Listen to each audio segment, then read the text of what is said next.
السلام علیکم۔ وعلیکم السلام ورحمۃ اللہ۔ اس وقت اگر میرا بولنا مناسب نہ تھا، لیکن آپ کی محبت نے مجھے یہاں لا کر کھڑا کر دیا، تو اس لیے میں آپ حضرات کے سامنے جہیز کے بارے میں کچھ آپ کو بتا دوں، تو میں اپنی تقریر آپ حضرات کے سامنے پیش کرتا ہوں۔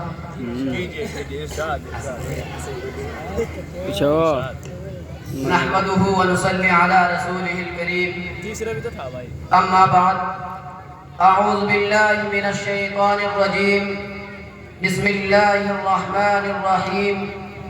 من تزوج امرأة لعزها لم يزد الله إلا ظلا، ومن تزوجها لمالها لم يزد الله إلا فقرا إلى آخره، او كما قال علیہ الصلاة والسلام۔ صدر محترم اور گرامی قدر سامعین کرام، اس وقت میرا موضوع سخن ہمارے معاشرے کا وہ ناصور ہے جس نے انسانی زندگی کو تباہ و برباد کر دیا ہے اور کتنے ہی جذبات کو بدل کر رکھ دیا ہے۔ یہ وہ بیماری ہے جسے آپ جہیز کے نام سے یاد کرتے ہیں۔ میں نے خطبے کے بعد ایک حدیث شریف پڑھی ہے، اس میں حضور پر نور محمد عربی صلی اللہ علیہ وسلم کی پیاری اور لاڈلی بیٹی حضرت فاطمہ کا قصہ مفنون ہے۔ جو حضرات عزت حاصل کرنے کے لیے شادی کرتا ہے، اللہ رب العزت اس کو فقر و فاقے کے سوا کچھ نہیں دیتے، اور جو مال کے لالچ میں شادی کرتا ہے،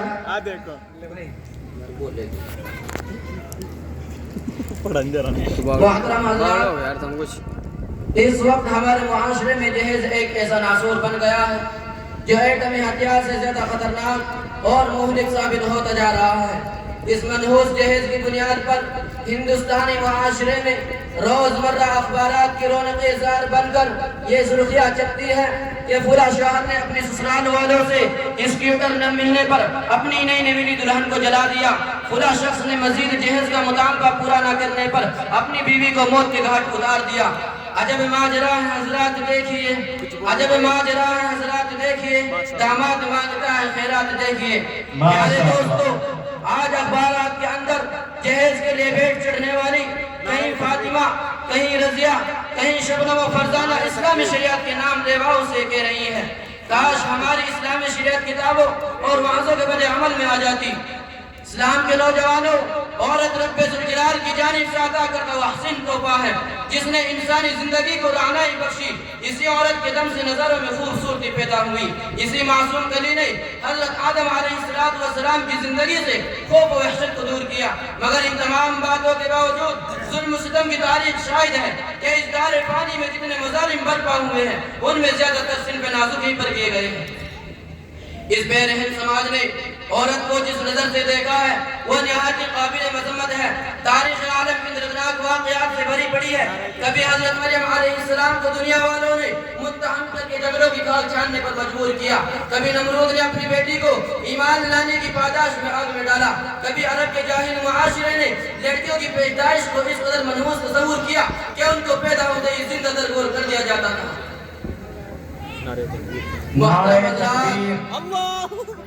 آج بھی ان معصوم دو سزا پاٹ کرنے جا رہے ہیں۔ جبر و تشدد کی خار دھار جاڑیاں ان کی راہ میں حائل ہے۔ آج بھی ان عورتوں کے ارمانوں کا خون کیا جا رہا ہے۔ غریب گھرانے کی خوشیوں پر خدا کی زمین اپنی وسعت اور کشادگی کی وجہ کم ہو رہی ہے۔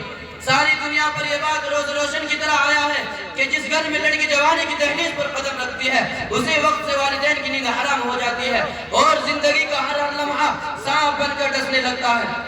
ایک طرف لڑکی کی اٹھتی ہوئی جوانی ہوتی ہے تو دوسری طرف پڑوسیوں کی چہمی گوئیاں ہوتی ہے، تیسری طرف جن سے بھیڑیوں کی اٹھتی ہوئی نگاہیں ہوتی ہے۔ جب والدین اس گلاب کے پھول کو سجانے کے لیے کسی لڑکے کی تلاش کرتے ہیں تو جہیز کے مطالبات ان کے ارادوں کو وہیں مسمار کر دیتے ہیں۔ ارے جہیز کے ٹھیکیداروں، کان کھول کر سن لو، ذرا دیکھو، سید الانبیاء، تاجدار وطحا، احمد مجتبی، محمد عربی صلی اللہ علیہ وسلم کی پیاری اور لاڈلی بیٹی حضرت فاطمہ کا عقد مسنون کس انداز سے ہوتا ہے کہ جسم پر جو چادر ہے اس میں 16 پیوند لگے ہوئے ہیں، اور بنت رسول ہونے کے باوجود پادابا حیدر کرار رضی اللہ تعالیٰ عنہ کے گھر کی جانب روانہ ہو رہی ہے اور جہیز میں ایک بستر، ایک چکی، ایک تکیہ، 2 مٹکوں پر مشتمل مختصر سامان علی مرتضیٰ کو پیش کیا جا رہا ہے۔